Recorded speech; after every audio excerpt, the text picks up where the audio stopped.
Who doesn't like to go fast, eh? Oh yeah. Catch you inside. RevelatorAlf. Hello, welcome to RevelatorAlf. Hope you're enjoying the channel and the series of videos. Don't forget to subscribe, like and share. Check out the website RevelatorAlf.com. So this video I'm talking about fast motorcycles. Have they had their day? Will they even be wanted in the future? Does anybody want to ride a really fast bike anymore? You know what? Technology has moved on so much. You can buy a 200-mile-an-hour motorcycle now and it won't really break the bank in the grand scheme of things if that's what you really want. But how much faster can they get? How much more adrenaline do you really need? Most people who buy really fast motorcycles never ever use the speed, really, because if they did, then they'd lose their license straight away. So the only time you could really use that motorcycle if you take it to a racing track. But then even the really fast motorcycles, you've got to look at the usability of that. I had this discussion with a Suzuki representative many years ago, actually, talking about actually on a track, which would be the best Suzuki? Would it be the 1000cc or with the 750cc?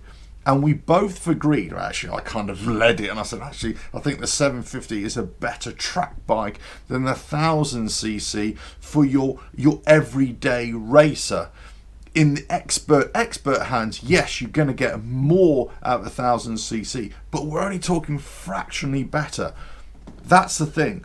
Are we talking about actually performance on the track, or are you talking about absolute usability on the road?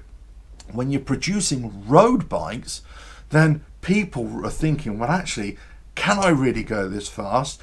Will I get caught? Will I lose my license? All these kind of things start to come into play. Now, you might think, yeah, I'll just get away with that. I won't think of that. You might get away with it for a while, no doubt. You might not think about it for a while. But actually, these things will actually come to the foreground if you get pinched, if you get caught, or if you have a spill. Let's not forget, speed does not necessarily go hand in hand with skill and also with luck. So lots of people could come unstuck just because they can't match their skill with the speed at which they're traveling, and also with the conditions and the traffic as well. Will people really want those really fast motorcycles? I think you're really looking at the top end of what people really want, that premium product, let's say. Now, you could have other premium products, like say like Harley Davidson, let's say like BMW, Triumph, you know, some of their bigger bikes, Ducati, of course, you know, all these other motorcycle manufacturers, Indian, what's that, they're all selling premium, really expensive motorcycles, but other manufacturers who are producing a lot more motorcycles, let's say like Piaggio, Honda, Suzuki, whatever, Royal Enfield, whatever, Hero, you know, in India, whatever the motorcycle manufacturer we're talking about, they're actually producing a lot more motorcycles for the masses. The masses of people want smaller motorcycles that don't go very fast, that actually just go from point A to point B. They can still have a bit of fun on it. Will fast motorcycles really be the thing of the future? I think they've hit their peak. I really do. I just don't think that people are really going to want to have really fast motorcycles, in numbers we're talking about, in numbers here, on the roads. Yes, on the track you're always going to want to have that bit of edge. Yes, you're always going to want to have something that you can just buy off the rack, as it were, and go and race. BMW, their motorcycle is pretty much like that. But the other sports bikes manufacturers, they can produce motorcycles in the same fashion as well. But if we're talking about road use, everyday use, come on. Let's be logical about this. Yes, you could buy those motorcycles, but you're never going to use them to their full potential. So is there any point in getting them in the first place if you're not going to use them to that full potential?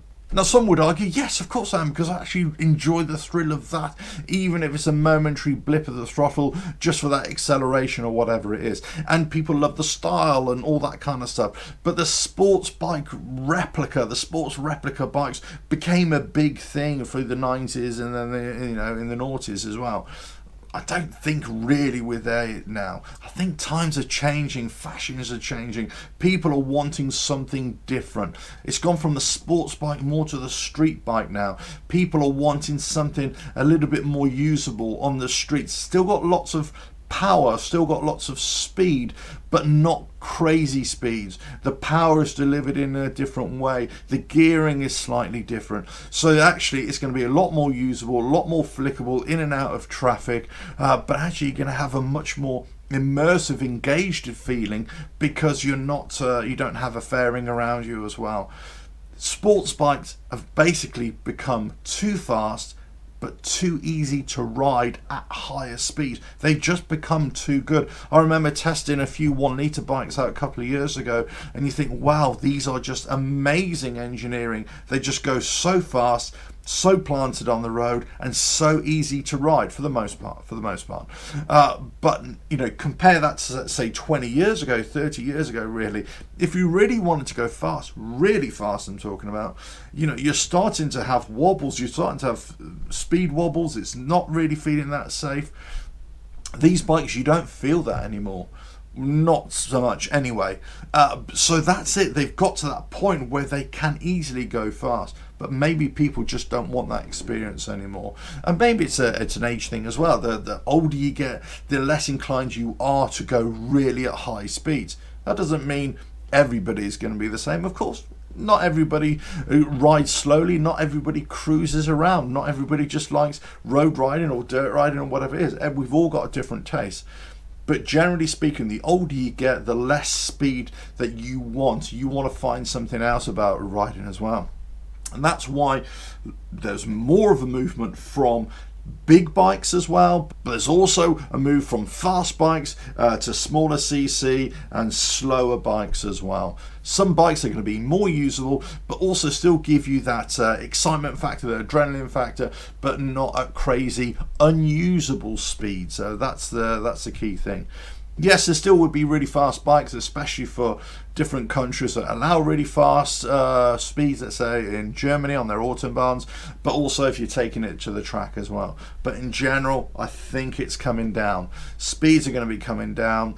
Engine sizes are in general going to be coming down, certainly for the bikes that are going to be sold in numbers, and that's the key thing here.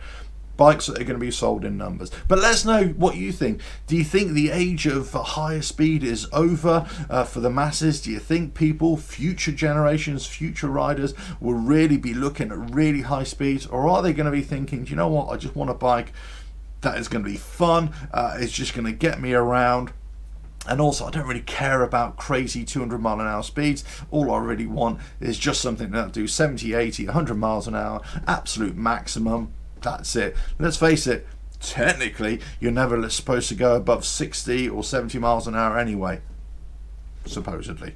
But there we go. Let's know your thoughts in the comments, but don't forget to subscribe, like and share. Check out the website RevelatorAlf.com. And anyway, I'm going to go and ride my bike now really slowly. Catch you again. Ta-da.